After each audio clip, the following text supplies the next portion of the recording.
Hello, hello, and welcome once again to the David Messiah YouTube channel, where our watchwords are to teach and to build back up the kingdom of Zion.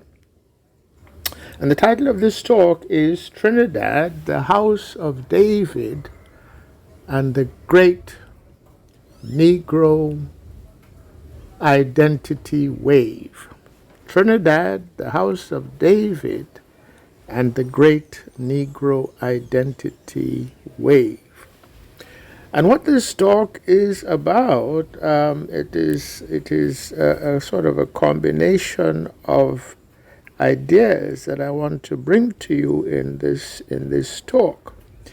Trinidad is part of it because, as I have maintained and so indicated in the book, The Coming of David Messiah, and in several uploads on this channel, Trinidad contains a remnant house of David, and it is out of that remnant house of David that the David Messiah is being raised up, and that is yours truly. That is number one. And so that's one, and I want to kind of bring some evidence in that regard and tie it in to the great sort of identity issue that became sort of front and center of Negro consciousness worldwide, and to suggest, well, not to suggest, but to give you the information that has been given to me, and that is that there was a specific date associated with this sort of start of that great wave of identity awakening. And the start date I was given in that regard was April 6th, 1970.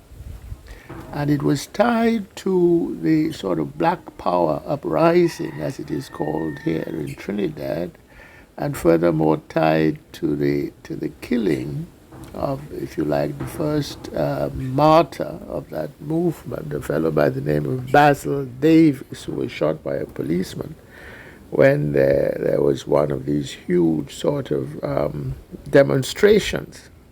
And of course, the police have a job to do. They try to maintain order and uphold the established,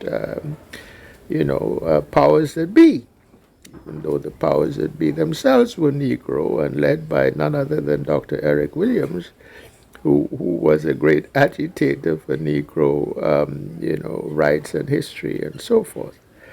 But the way things worked out is, in the end, he was seen as some sort of a reactionary in his politics by not moving swiftly enough to sort of bring about black power, so to say, in the land of Trinidad. So 1970 is when that happened. Trinidad became independent in 1962. Dr. Eric Williams's party had come to power as early as 1956, when the country was still a colony.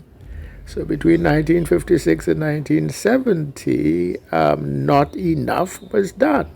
So there was this huge black power awakening. Well, the date that I'm given that is associated with that awakening is April 6, 1970.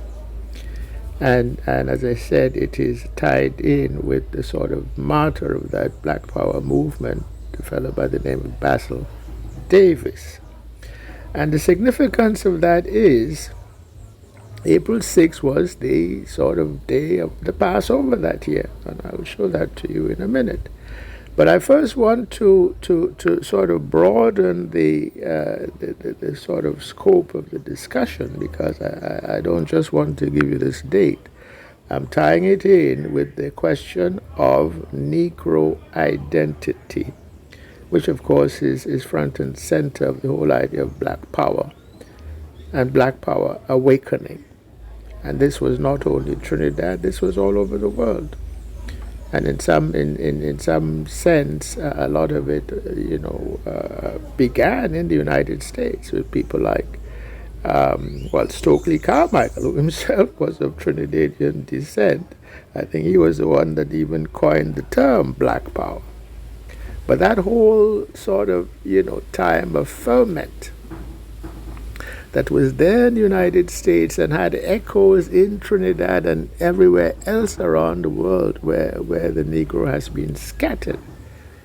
But still at all, the sort of start of that wave, I talk about a great wave of Negro identity, what the Most High has led me to know and wants me to convey to you is that it was the start of a 50-year wave, sort of a 50-year cycle, and let's call it the reclamation of identity cycle, okay? Because the sort of problem that was set, historical problem and prophetic problem that was set, was who are we, the Negro? That really was what the issue was. We thought of ourselves as being black. We thought of ourselves as being Africa. We did not want to sort of see ourselves only as Negro because we actually thought that was a slur, Negro, nigger, and so forth. And a sort of a diminution of who really we are. And in any case, a term that was far from being the people of the book. Well, that problem that was set, the identity problem, is now resolved because what is the resolution? We, the Negro, are the people of the book. And this is one of the things I was tasked to bring to you, and it is there in chapter 2 of the Coming of David Messiah, and also spread elsewhere in the book, is that the very term Negro adverts to our identity as those people who are of the tribal root of King David, who was called Nega David. So in a sense, the problem is solved. We can also be called Druids because the word Druid in its Paleo-Hebrew origin is also a reference to the Negro. And one variation of that word is dread, as in the Dred Scott decision there in the United States, where the Supreme Court upheld, or rather denied, that the white man had to accord any rights to the Negro whatsoever. Well, I may misspeak in that regard. That is not the point of this particular talk. But basically, it did uphold the idea that Dred Scott, a Negro, could not claim the rights of a white man, and that was so. Dread is also a word, when you break it down in the Paleo-Hebrew, means same as Negro. People of the tribal root of Nega David, dread, druid, is the same word, and that word dread also comes into to the word dread as in dreadlocks, because part of the identity problem that was in a sense set on April 6, 1970, to reclaim our identity, to figure out who really we are. A lot of it involved going back to our roots, and a lot of that was there in the idea of the Rastafarian kind of identity, and a lot of it involved the growing of dreadlocks. A Rastafarian, typically would grow dreadlocks. And another word by which we would are known, and it's there in Scripture, but so far from its sort of roots and origins in the Paleo-Hebrew, we didn't know it meant us, and that word is Armageddon. Because when you break it down, it's a reference to the Har Amagededi, the power, the horn, the strength of the people of the Gededi people. And the Gededi word is another word referencing those of the tribal root of David. You understand? So this identity issue, that problem that was set April 6, 1970, I am to suggest to you, is now solved. And it took us a sort of this big wave, an identity wave of about 50 years, because 1970, at 50 years, that brings us to 2020. And that's where we are now, with the identity issue having been solved, although there's still many of us who are still unclued as to really who we are, and still insist on using terms like black as a proper term of identity for ourselves, and even using terms like African and African American as proper terms of identity for who we are. Well, we're not African, really. We're certainly not African American. We are Negro. But more specifically, we are the people of King David. We are the people of the book. Okay. But I'm kind of getting ahead of myself, but I wanted to kind of show you the scope of what the talk is about. And the additional point I wanted to make, and let me bring up here Jeremiah chapter 44, is that as part of addressing that question of identity that was posed historically to us, on April 7th, 1970, many of us sort of, took the route of reclamation of ancestral tradition and reclamation of ancestral culture, with the idea that if we reclaimed the ancestral traditions and culture, which we did, because what we did do was to reject Christianity, and properly so. Properly so, because Christianity, that church, is not what the Most High gave us in terms of its essential doctrine. And I see now it's in YouTube today that the Archbishop of Canterbury is being sort of rejected by the Anglicans of the Global South because of the clear doctrinal error of, and Putin actually spoke about that, this very wrong idea that there is some confusion as even to whether the Most High, what gender identity should we assign to him. And certainly the idea that, a same-sex marriage should be considered, lawful in the sight of God, and now brought into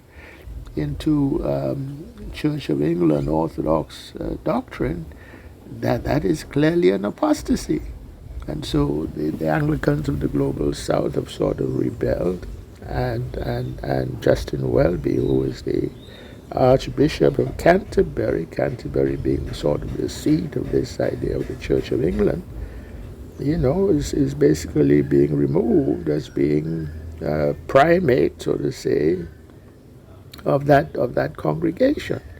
But in any case, as part of the identity question and the solution to it, we, the Negro, ought to have nothing to do with it. And I don't mean that, there's not as much that is good and right and proper about the Church of England than about being an Anglican. I grew up as an Anglican. But ultimately, the Most High gave us a law, whereas religion, and Christianity in particular, gives us creed. And one of the holdings of the Anglican creed is, and it's there in the Apostles' Creed that I well remember as a child having to recite every Sunday I went to church. I believe in one God, the Father Almighty, etc. One of the items of that Apostles' Creed is, and of the Holy Catholic, small c now, Catholic Church, which goes entirely against what the Most High gave to his chosen people. You cannot have a chosen people and the Catholic doctrine, which means, there's no chosenness, that everybody is sort of equal before the Lord. You cannot have them both. One has to be right and the other one wrong. But of course, they've made it seem as though if you simply go by what the Most High says, that somehow you being now a racist, or you adopting a racist creed. Well, no, you've misunderstood that if that's what you think. But anyway, as we react to the clear wrong thought of Christianity, and many of us rejected Christianity, many of us embraced African traditional religion, and I was in that for a while. And many of us embraced this new sort of thought called Rastafarianism. Okay? Which in itself also embraced much of what has to do with the culture, ancestral and traditional culture. So before I get into some of the specifics of this talk, I want to kind of start with Jeremiah 44 for the purposes of a sort of an epigram, meaning to say it's a warning. I'm using this epigram as a warning that returning to ancestral traditional ways is not necessarily the right way to go, and that is a mistake that we have made as a people. So here is Jeremiah chapter 44, and I start with verse 1. The word that came to Jeremiah concerning all the BaYudah people, I don't want to use the word Jews here because that gives the wrong idea. It's got nothing to do with those people who today call themselves Jews. The BaYudah people, which is just another way of referencing the Negro. Because, the BaYudah are the people of the tribal root of Judah, which is the tribal root also of King David. So the BaYudah people, the Negro people, the Druid people, the Dread people, the Gededi people. There's so many other terms that could apply. The people of the Negev is the word they use today, but that really in the original Paleo Hebrew would have been the Nega people, or the Nega. Okay, so the word that came to Jeremiah concerning all, let me use the word Negroes, which dwell in the land of Egypt, which dwell at Migdol and etc., saying, Thus saith Yahweh of hosts, the Eloah of Yesharalo, ye have seen all the evil that I have brought upon Jerusalem, and upon all the cities of Judah, Yetoda. And behold, this day they are a desolation, and no man dwelleth therein. Okay, so that sort of sets the frame. That we went astray, and because we went astray, we had to pay a price. Jumping down now to verse 15. And where were they? In Egypt, in Africa, amongst other black people, so-called. Now look at verse 15. It says, Then all the men which knew that their wives had burned incense unto other gods, which is violating what? Thou shalt have no other God before me. That's the very first commandment. So that if you go back to any kind of what we think is ancestral tradition, but we're violating the first commandment, then we are going to trigger the Most High's wrath. And this is what now carries on here in this passage. And all the women that stood by, a great multitude, even all the people that dwelt in the land of Egypt, in Pathros, all they that were African, answered Jeremiah, saying, or identified as African in Egypt, Verse 16, as for the word that thou hast spoken unto us in the name of Yahweh, we will not hearken unto thee. Because they're going to uphold that ancestral tradition regardless. What's this? Verse 17, but we will certainly do whatsoever thing goeth forth out of our own mouth, to burn incense unto the Queen of heaven, to pour out drink offerings unto her, as we have done, we and our fathers, our kings and our princes. So this is now culture and tradition in the cities of Judah and in the streets of Jerusalem. For then had we plenty of victuals and were well and saw no evil. So they thought that by sacrificing to other gods, the Queen of heaven and etc., as indeed, our children learned already in Egypt when Aaron, was there. They'd gone up out of Egypt. The first thing they did when Moses went away for a little while up and onto the mount, they basically collected all the gold earrings and etc. and melted it down and fashioned a golden calf and proceeded to have a little what? Carnival. Well, that is still part of, one of the stumbling blocks that we, the Negro, we, the people of the book, still today have had a problem with. So the other epigrammatic sort of scripture that I will use, and this is now dealing with this sort of second topic of this talk, which is to get out of any kind of ancestral tradition, however hallowed by tradition, if indeed it is inconsistent with the word of God, inconsistent in particular with the very first commandment. Psalm number 1, verse 1.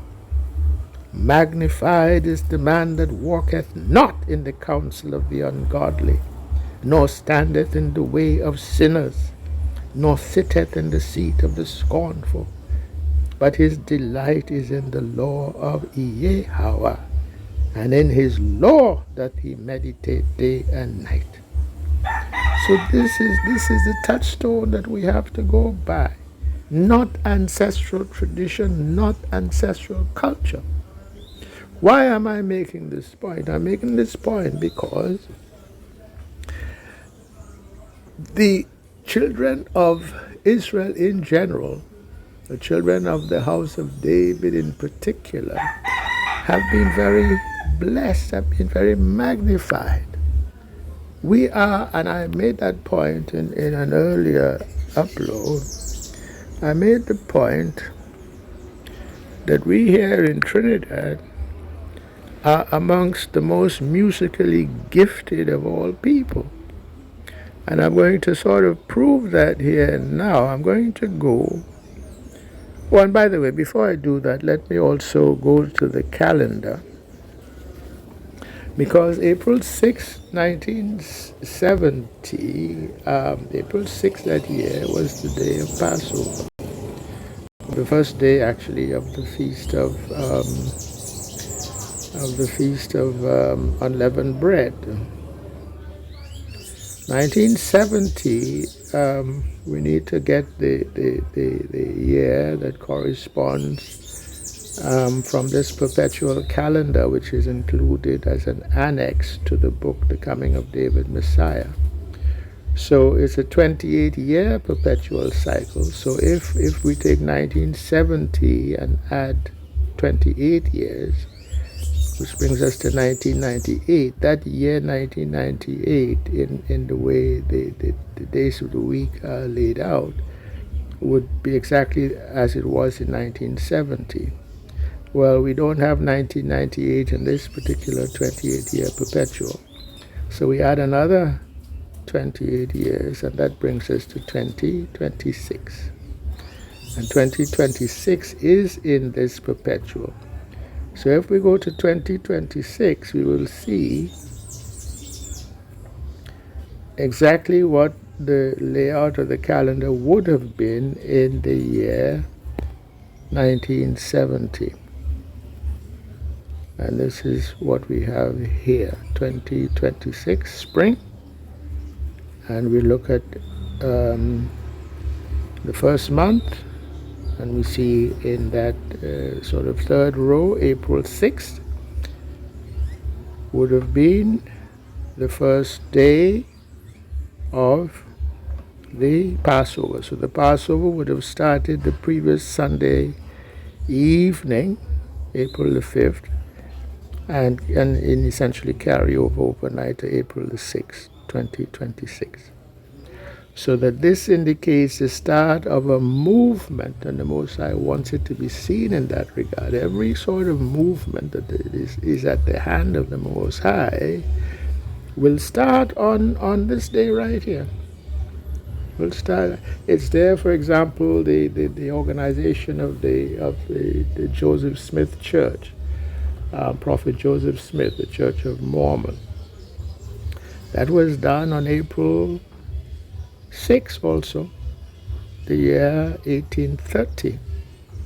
If you take 1830 and add 196 years, which is a multiple of 28, you get exactly to this same year, 2026. So the Church of Mormon would have been organized on a Monday, April 6, 1830, which is exactly the same layout as we see here for the year 2026. Which is indicating to you that the hand of God was there behind the Church of Mormon. Now, that is not to say that error was not present.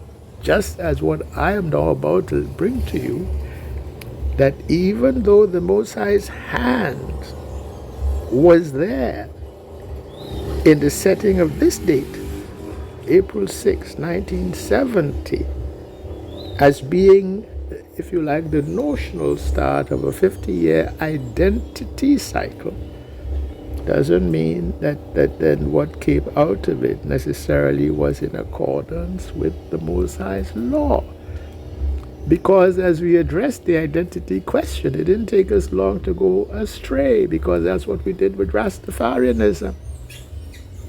And we're still recovering from that as a people here in the Caribbean, because it was a sort of a bitter seed from the beginning. In many ways, it wrecked a lot of lives, because the idea that came with Bob Marley and his wonderful music, for example, was that okay, we could all smoke now the herb. There's nothing wrong with the herb. It's there in the Bible. It's true. The herb is there for the healing of the nation. But now, if you take it, if you make it into something that you have even every day, even before you have your breakfast, now it's an addiction. You understand? And it will have it's like the same as any other drug, any other herby chemical. I see America is now, under this epidemic of something called, trank, which is a sort of a zombie drug, which hard on the heels of fentanyl. And fentanyl is sort of mixed in with horse tranquilizer to get this thing called trank. And man, it's devastating whole communities. I think it started in Philadelphia.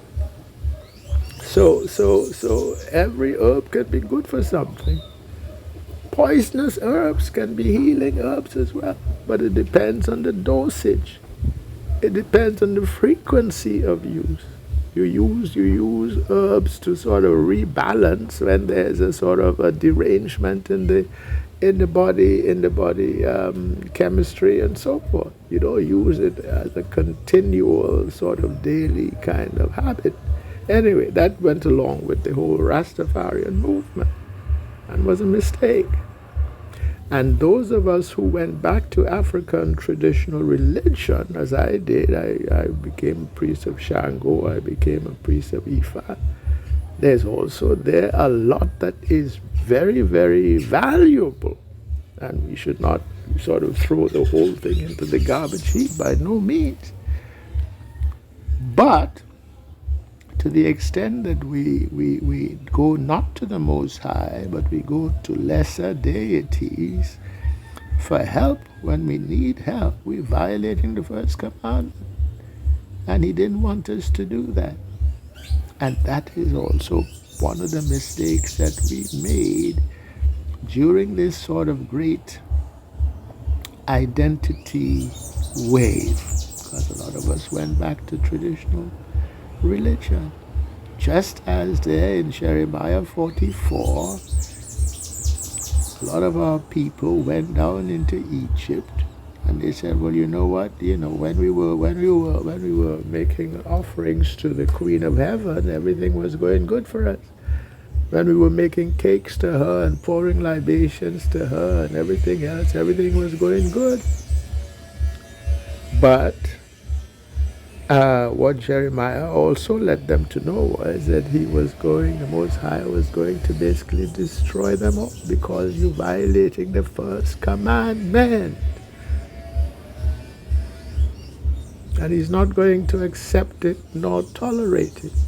So that part of the responsibility that came with this problem that was set, the identity reclamation problem that was set on April 6, 1970, also came the sort of charge was to find the right solution.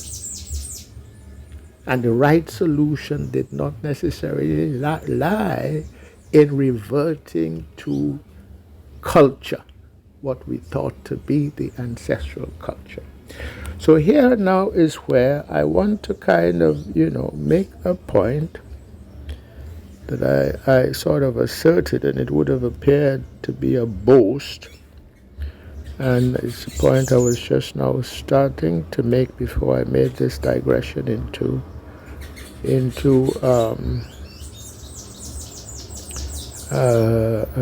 this dating and this calendar. Well, let me close off this here now.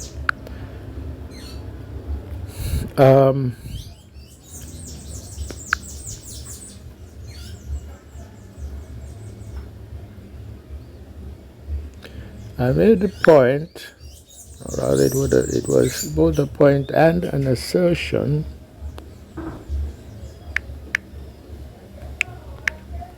that the people of Trinidad, and in accordance with us being here a remnant house of David,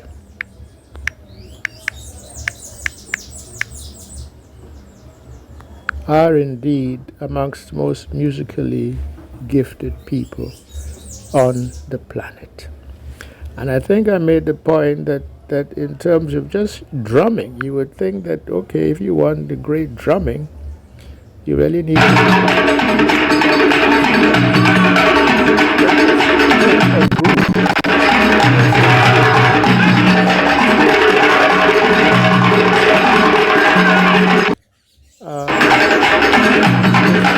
show you here the sort of quality of the drumming.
you call it, example, because there was indeed another tradition, and that is it's part of the carnival tradition that we have, where we would have the stick fighting.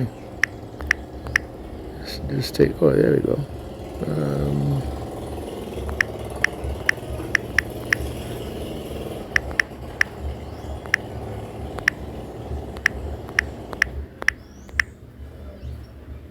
I don't know if that is the one here, but let me bring it up.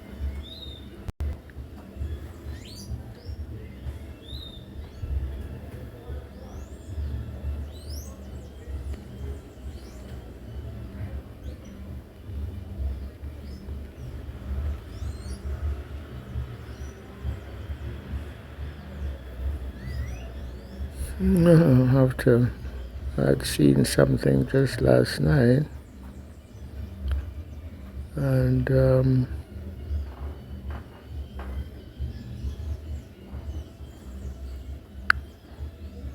I know it's there what I want to bring up.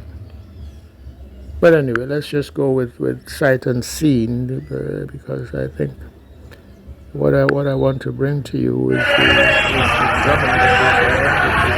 the stick fighting tradition. Hey, I'm in Maruga, taking in the stick fighting. Oh God, best man, best. Independent of the water. Hey, man. Okay, go to creator. What we want, what we creator. I got you one more. To catch one full flight. But there is this sort of musical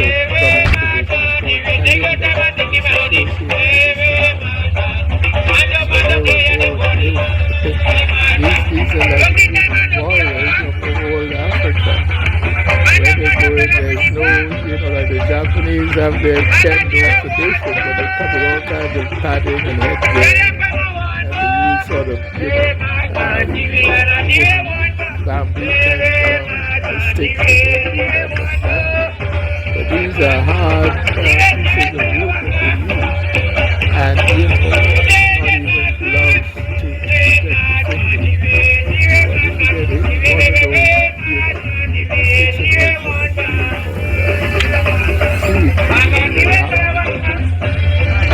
so if you get hit on the knuckle,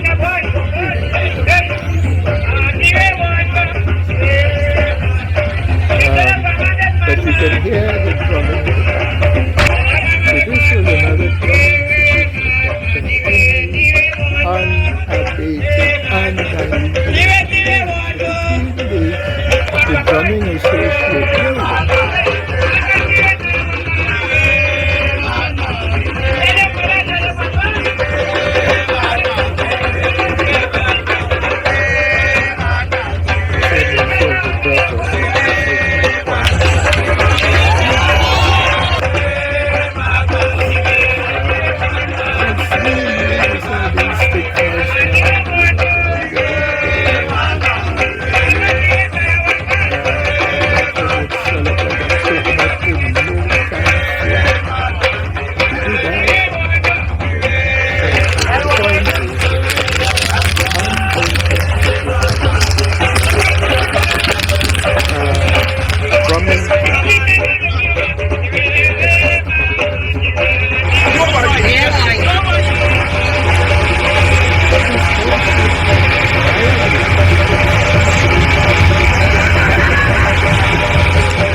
culture, capital C, or ancestral tradition is somehow an island in itself that we want to worship as God. In other words, the Most High is told you that this kind of a culture that you have, missionary tradition, this comes from the kingdom of God. Okay, so it's not even Israelite in its origin. So when we as Negro reclaim our identity, you don't go down into Egypt and now identify with everything African, everything Egyptian, as some of us have done,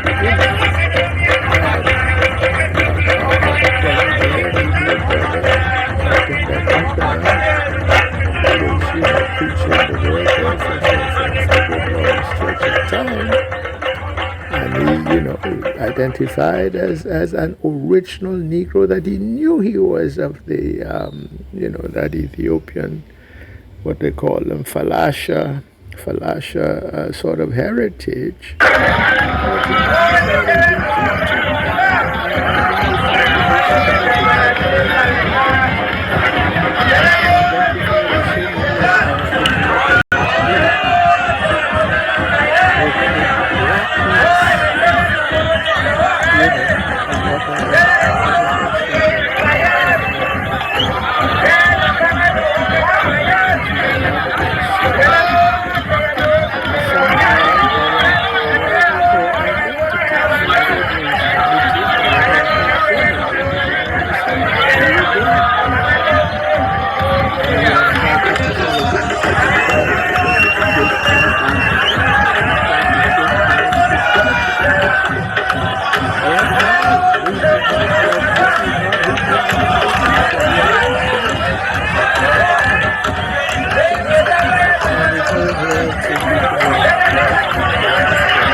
So let me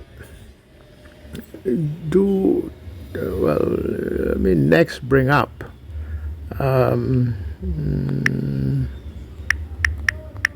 Calypsonian maestro,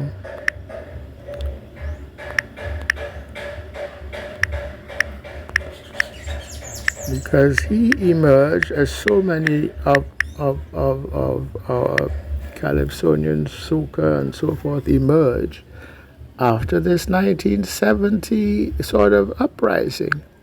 And Calypsonian calypso in the early 1970s.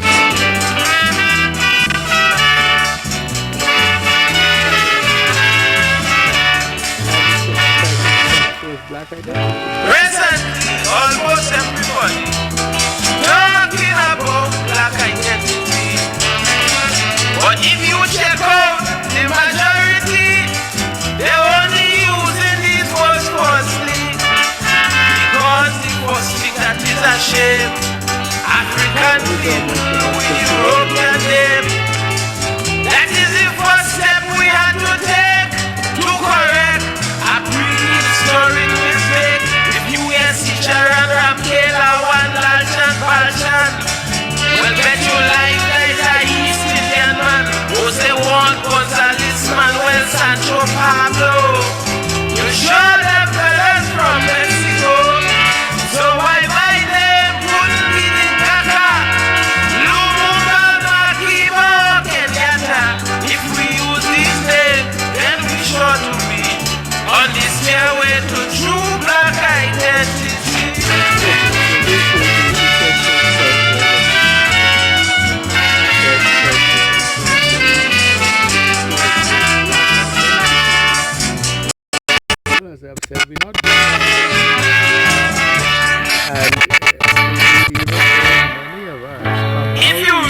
as you step. I come out of, in terms of my paternal line, I come out of the Yoruba people. And I embrace that with pride. But I was born Sidney Thomas. And I don't change that because I know, go back 7 generations, there was a Private David Thomas, okay, that fought for his freedom. Yes, as part of the Corps of British Colonial Marines, and came here to Trinidad. So I'm not just going to, pick some arbitrary sort of African name and throw away my, because it was a commandment that says honor. Is it the 5th commandment? Is it honor thy father and thy mother, that thy days may be long? And if they gave you a name, wrong though it might be, to just throw it away like that, no, you better think twice before you do that. And we see an example of that recently in that matter that came up in England of that woman, and she was a Barbadian. Her given name down there was Headley. And that's a proud name down here in the Caribbean, because one of the best cricketers that came out of the Caribbean was named George Headley. So if she's of that family, to throw that out just like that, and to pick up 2 African names that don't cohere. I think one was it Ngozi, Fulani. Those 2 names will never go together in Africa, because Fulani is of a certain tribe and Ngozi is of a different tribe, and those 2 tribes don't see eye to eye at all. And as a matter of fact, the Fulani people are not our people. The Ngozi part is Igbo, and it could also be Zulu, actually, which is Negro in the sense of tying back to the tribal root of King David, but Fulani not. So that if you're going to take an African name, you better know whose name you taking. You understand? And they don't do that in Africa. You can't just come and take some arbitrary name just like that in Africa. No, So one has to be very careful about doing things like that. Okay, but the other, and I want to sort of pursue this idea of the giftedness of the people of Trinidad so far as music is concerned, and I'm going to take you now to this Calypsonian Shorty, and he is the one that invented the musical art form that sort of comes out of Calypso but goes beyond Calypso. And was the sort of invention of what is called soca music, soul and Calypso. I happen to know this fellow. And he's certainly of the house of David, because he is of that same area down there in Moruga, which is where now those who were freed by the British, having served in the Corps of Colonial Marines, were brought down to Trinidad, among other places, including Canada.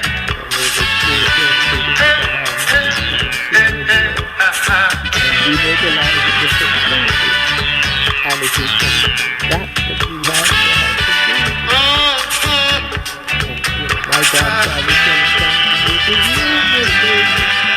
Anyway, this fellow is from that same community. And when we get sort of used to this, I can't pray, I can't write music, yet every day and every night I created music. My system is rhythm, simplicity and melody. My tunes are happy and the music sweet. If you don't take the melody, you will take the beat. I make music, sweet music.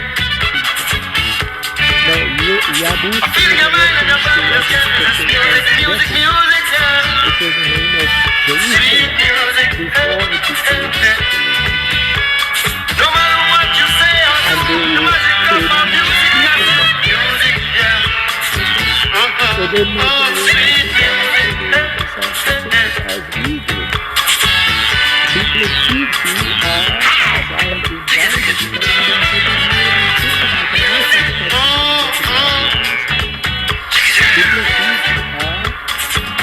Israelites of the seed of the tribe of Benjamin. And by the way,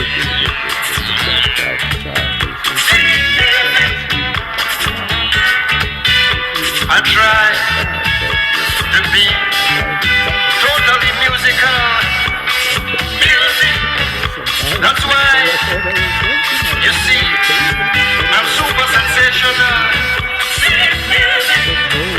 The spirit of music possesses me entirely, bringing out naturally from within my soul sweet musical harmony from beyond this world.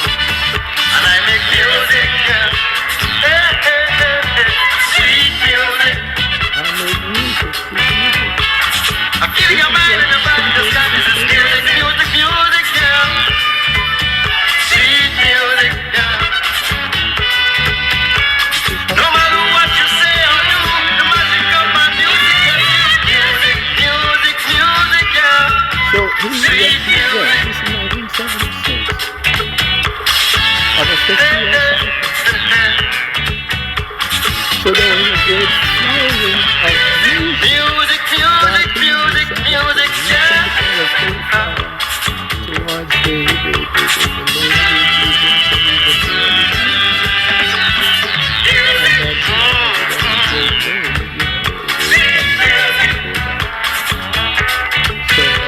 revolution in sound is my goal. A rhythm for the young and the old.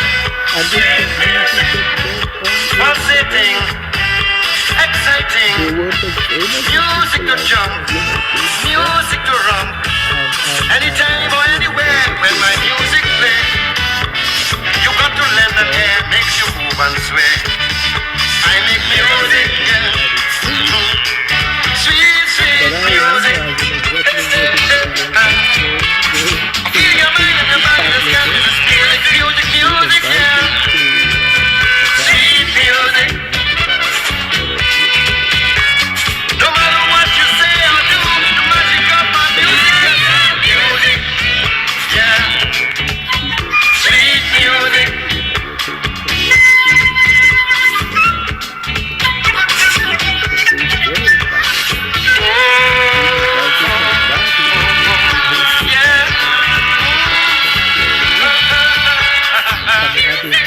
To the driveway and you know, to be greeted by music from Trinidad. I remember the tune very well. This was this piece of music here.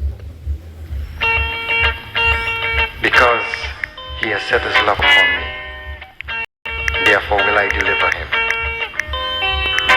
I will set him on high, because he has known my name. He shall call upon me and I will answer him. I will be with him in trouble. I will deliver and honor him. With long life will I satisfy him and show him.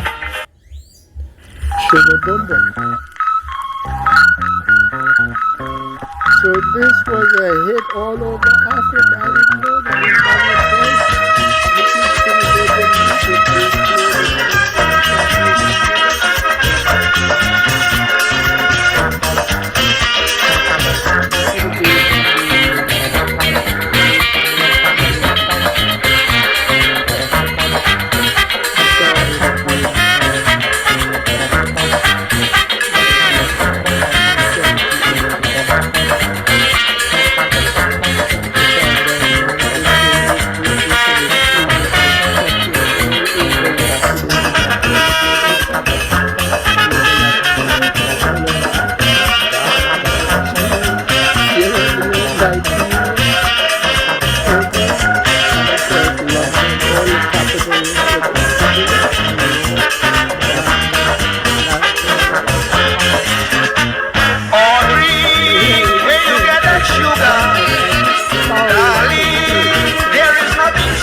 What do we have in Scripture? First Chronicles, chapter 9. And I just wanted to make the point that in that song, the idea of that word boom boom, this is how we refer to to a woman's butt. What in America you would call a butt. You know, here in Trinidad we would say boom boom, or bam bam, or bam see, or one of those words. So you know, you here, well, not here, I'm living in Trinidad.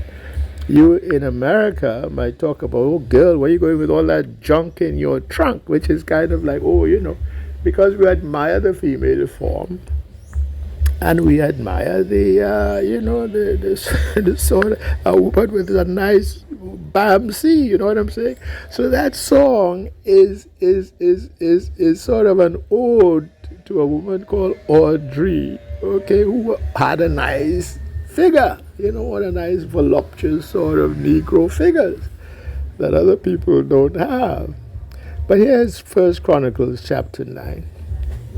So all Israel were reckoned by genealogies, and behold, they were written in the book of the kings of Israel and Judah, who were carried away to Babylon for their transgression. So this is the idea of chronicles. So everything is chronicled. Everything in the history of our people is chronicled, including what I'm now asserting is that project, the Identity Reclamation Project. And it is given a date, a starting date by the Most High. Just as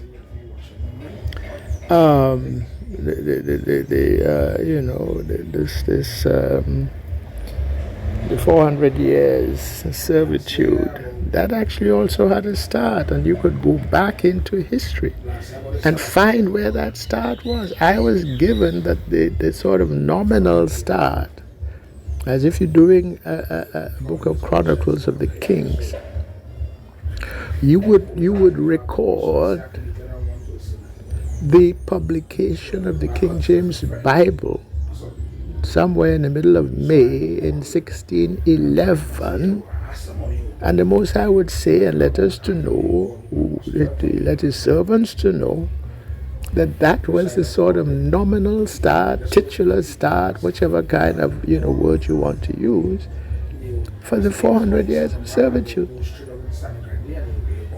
All right. Now, if you go back into history, if you King Nebuchadnezzar sort of started the siege of Jerusalem, on what was it, the 10th day of the 10th month in I forget what year that was.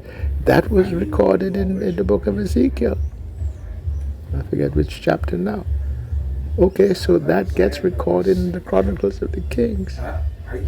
Well, April 6, 1970 was recorded in the Chronicles of the Kings. And that represented the nominal start of this identity project, Identity Reclamation Project. An assignment, in a sense, that we were given as a people, okay, to figure out who we were. And as part of that assignment, the Most High brought upon us this spirit. And there was a huge flowering in the music. And a lot of that flowering had an identity sort of questioning attached to it. But in addition, a lot of it didn't have any sort of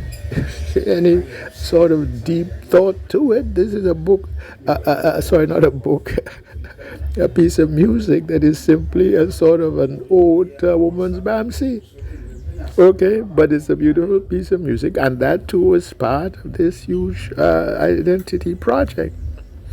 And let me give you another example. This fellow is here, Dingole. Here is a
got no friends, you got no enemies. Everybody, dingle it, dingle it, dingle it, dingle it. If you close them up or you do what's up, you could still jump back. But you can play, oh lady, young baby. Everybody, go dingle it, dingle it, dingle it, dingle it, dingle it.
Something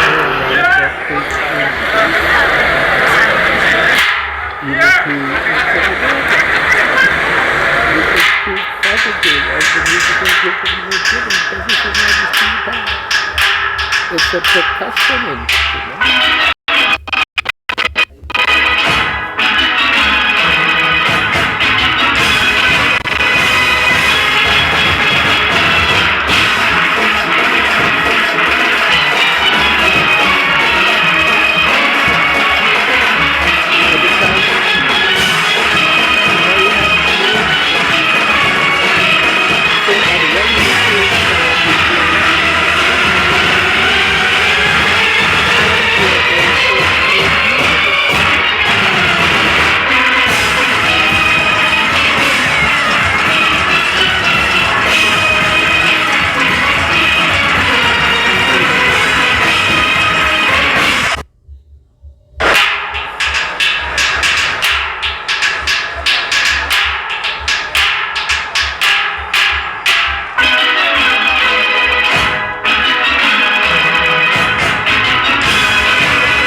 We also have the House of David, certainly in Nigeria.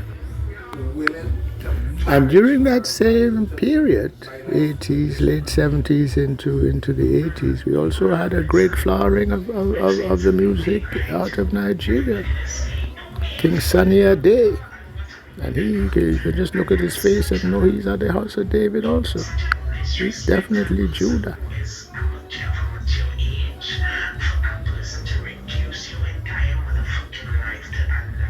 I mean, here is and some of his music, I mean, also is not only serving God, although I think he did have a sort of a, let me play this one.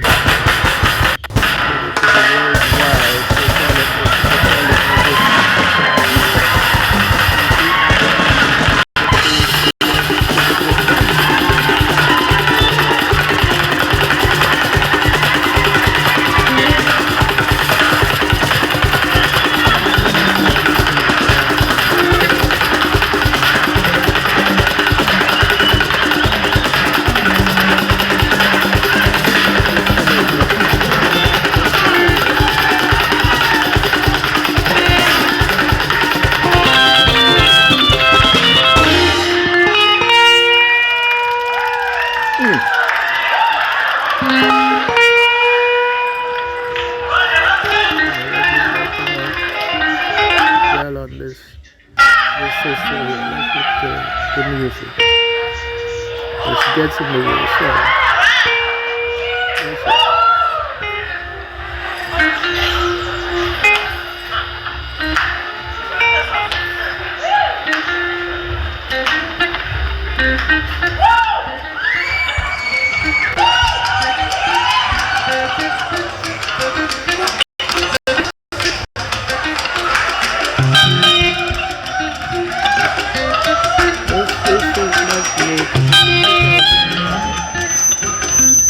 But he, as a younger man, he had already established himself in the late 70s.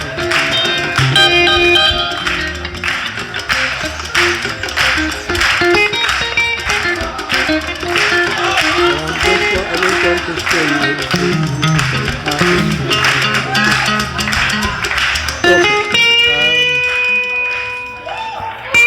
is a little too X-rated for this channel, so let me move on. But it also helps to make the point that even with this flowering, we are all service to God.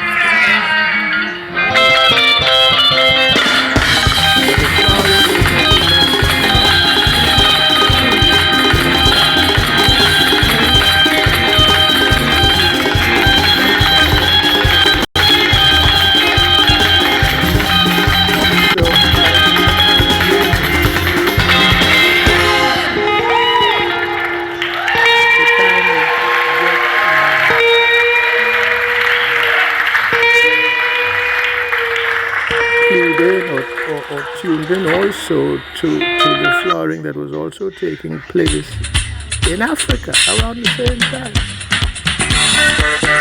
There was a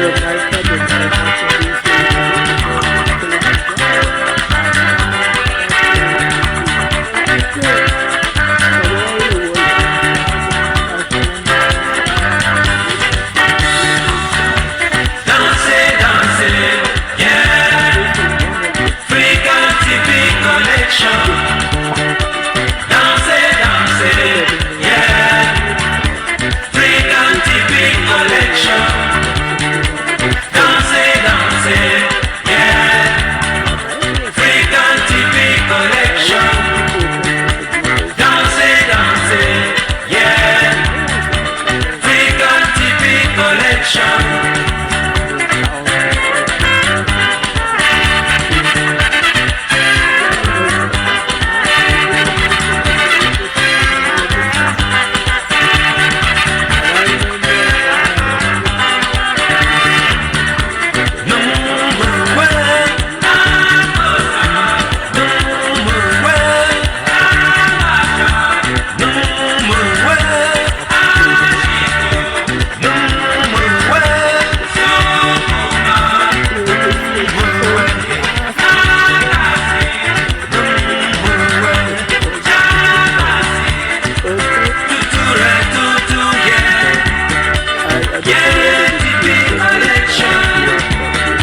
producers in those days.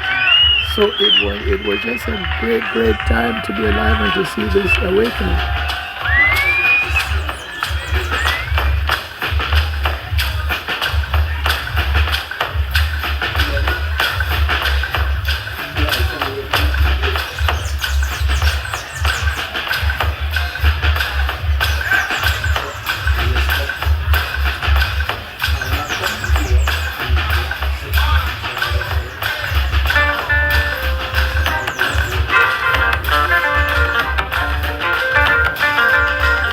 You see the sort of polyric drum, and then he brought out the instruments, the saxophone, and so forth, and the keyboard, and he did this fusion thing. You know, the traditional kind of way the and brass and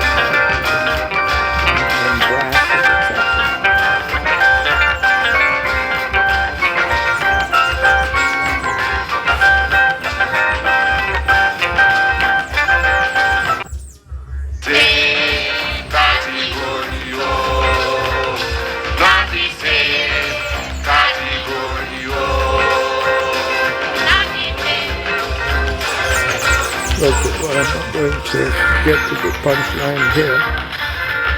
Teacher don't teach me nonsense.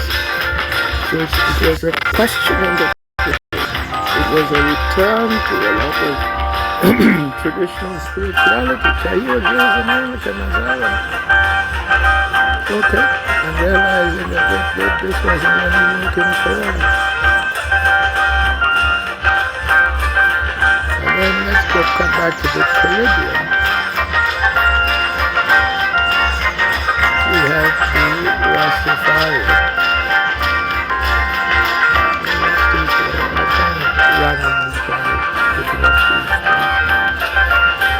Bob Marley. The thing about Bob Marley, somebody said he never made a bad song. He never made a bad album.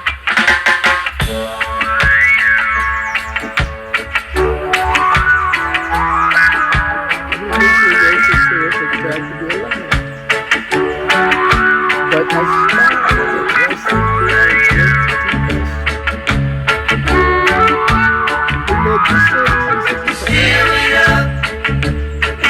Because we wanted to go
fellows have all died. This one here, Kassab, he just recently died.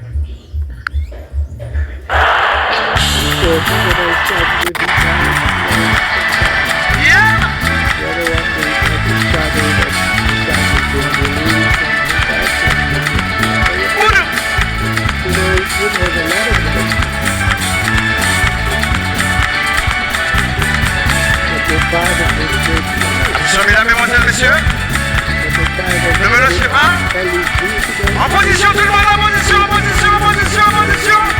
et ça va être Attention.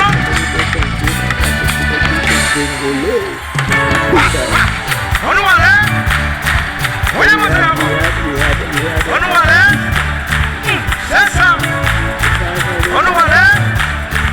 Voyez mon diable. On nous allait. Chaud.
The original from 1984.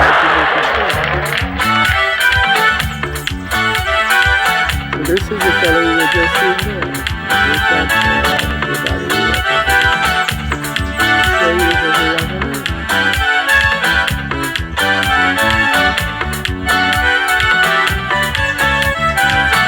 So while it's true that we have that great plan of how we would do it, it will also have to be the rest of the South.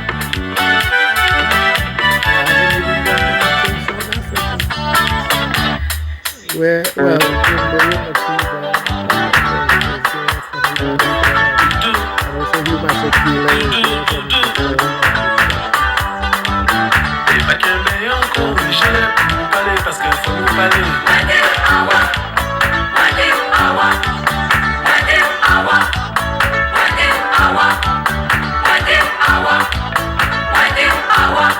so the next guy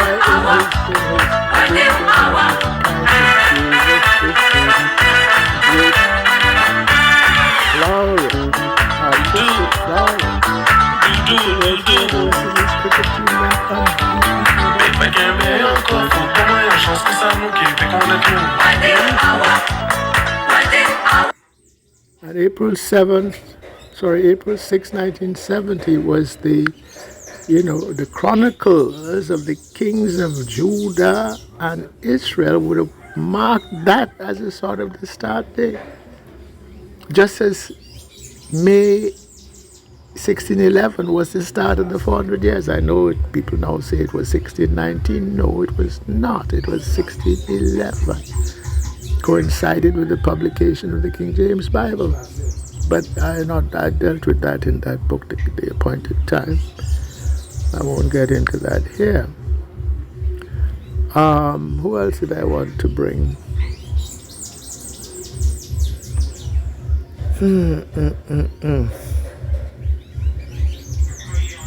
Okay, well, I think, the Most High is giving me a blank.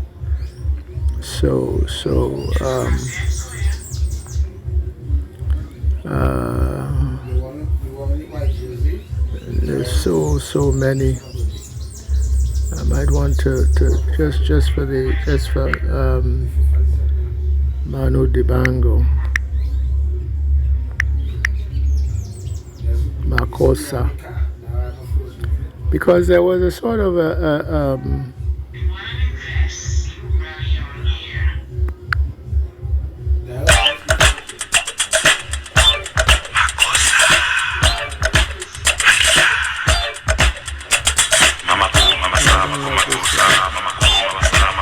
somebody took the man's music and put all kinds of crap with it.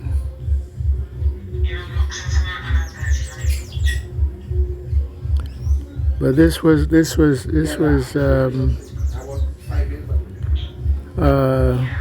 he was swagger jacked by Michael Jackson with what he had come up with. So there was also a cross fertilization that went on from the global south to America. Actually, Michael Jackson had also come to Trinidad, and there's a particular song that he learned in about 2 weeks. Soca song, and he gave a very credible performance of that song. So 1984, he was doing his Thriller album, and in that same year, I think it was down there in Trinidad, and wowed the crowd by playing some soca music. Here's Miriam Makeba. So she was pre-1970. So you can look at it. So, but these waves are not sort of like, things lead into something else. They don't just sort of, you don't have like, black and white. It was this way yesterday and the next day it is something different. No. So there was an easing. And then that wave took us. That identity wave, the sort of, whether it's the Black Power wave or whether it is the,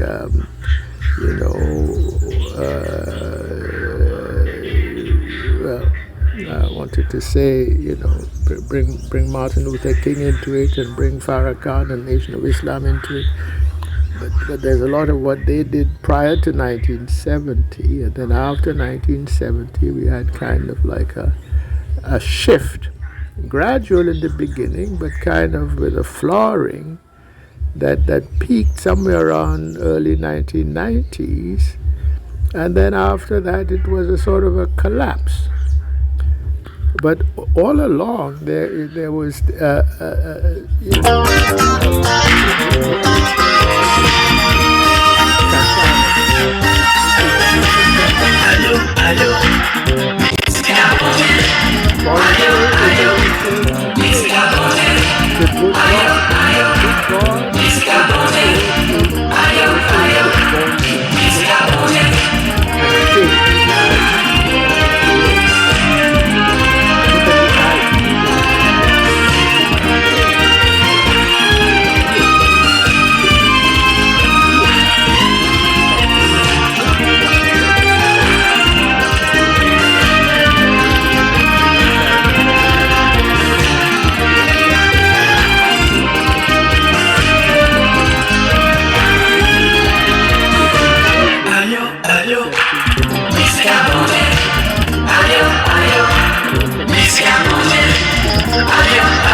well, all right, this will do. This is not the original, but let's use it. This is the idea of Dingole. All right, because we do that too in the training. You might be at whether it's a wedding, some kind of a party, and the music comes on, and you're eating your food in the party, and the music gets to you, and you just get up with your plate, eating, continuing to eat the food, your plate in your hand. And this is something that we want to do.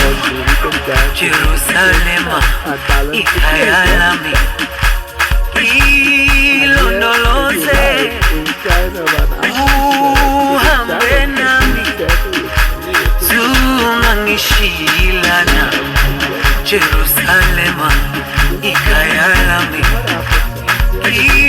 Ilondoloze, Uhambenami, Zungangishilana, Dawuyami, Alikulana, Usoami, Aukulana, Ilondoloze, Zuhambenami, Dawuyami.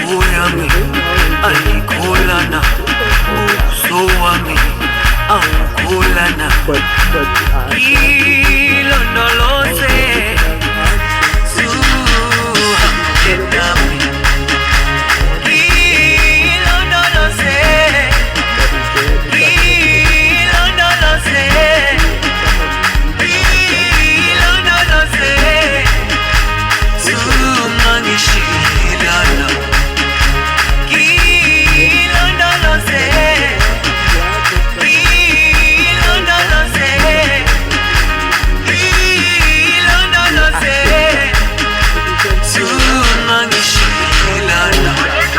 dawo yami ayikholana buso wami awukholana ilondoloze zuhambe nami dawo yami ayikholana buso wami awukholana ilondoloze zuhambe nami. So for example,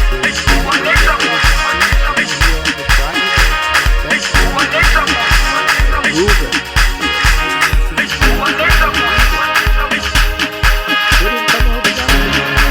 Jerusalema ikhaya lami ilondoloze uhambe nami zungangishilana Jerusalema ikhaya lami ilondoloze uhambe nami zungangishilana dawo yami ayikholana buso wami awukholana ilondoloze zuhambe nami.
Jerusalema ikhaya lami ilondoloze uhambe nami zungangishilana Jerusalema ikhaya lami. The Caribs, they supplanted the Arabs.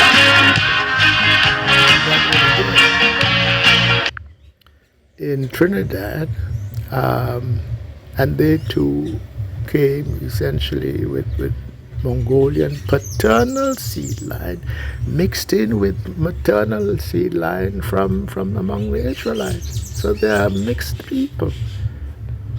So where the Arawaks were Israelite of paternal line, which is how we have to do the genealogies, the Caribs are not Israelite. So the Arawak were but not the Caribs. And the Caribs came and basically wiped out the Arawak.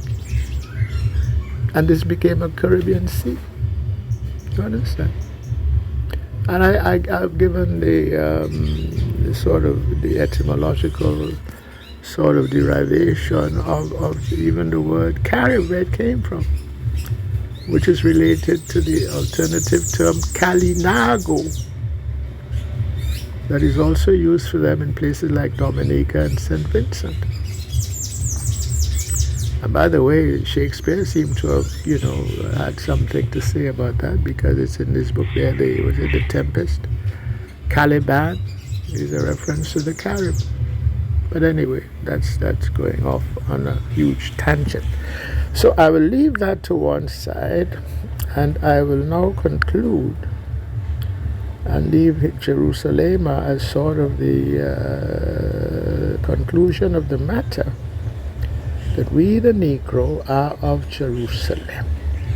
Okay?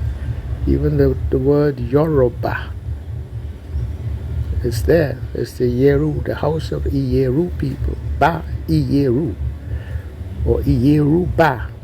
You understand? Iyeru is a reference to Jerusalem. And kind of how do you prove that? You know, because they also call themselves the Oduduwa people. Oduduwa, it means of the line of David. Dudu. You understand? Dudu is another way of referencing David. Anyway, so I will leave that there.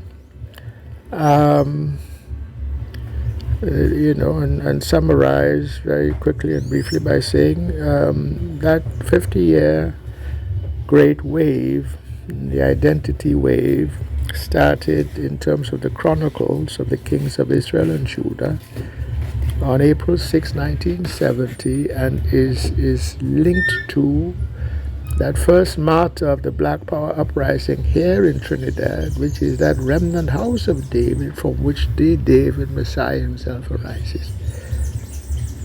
And the Messiah gave us the challenge to reclaim our identity, and also gave us a huge flowering, artistic flowering, certainly in the musical sphere, that allowed us just to have simple joy, to dingole in his name, and he even allowed us the freedom to dingole in the name of Satan along the way, so that we made the mistake in terms of Rastafari, in terms of African traditional religion, just as our forefathers did when Jeremiah told those who went down into Egypt to sort of like continue to make cakes and pour libations to the Queen of Heaven. Because, hey, our forefathers had done that, and when they were doing that, everything was cool, everything was good. But Jeremiah let them to know that they would all be wiped out. I presume this is indeed what happened. Okay, so with that, I will say thank you.